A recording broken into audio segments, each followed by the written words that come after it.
আগে পুজো হতো 4 দিনের, 3 দিনের, 5 দিনের। সেখান থেকে 2012 সালের পরে, 2014 সালের পরে মন্দির হয়ে গেল। এটা পুরোটাই বাড়ির পুজো ছিল। আস্তে আস্তে 2012 সালের পরে এটা সার্বজনীন হয়ে গেল, মানে মানুষের হয়ে গেল, নৈহাটির মানুষের।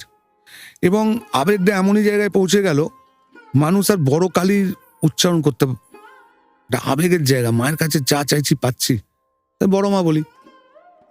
সবাই মিলে বড় মা বলা শুরু করলো, বড় মা হয়ে গেল।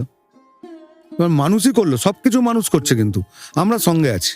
আমিও যেমন সঙ্গে আছি, আমাদের কমিটিও সঙ্গে আছে, কিন্তু যা করছে মানুষ করছে। আজকে মন্দির, আজকে মায়ের মূর্তি রাজস্থান থেকে মূর্তিকার এলো, কোথায় করবো, নৈহাটির একটা জায়গা পেয়ে গেলাম, যে কোথাও দূরে যেতে হলো না, নৈহাটিতেই তৈরি হয়, আমরাই জানতাম না মূর্তি। আচ্ছা, দেখুন, নৈহাটিতে তৈরি হয়, আমরা জানতাম না, ওই সময় জেনে গেলাম।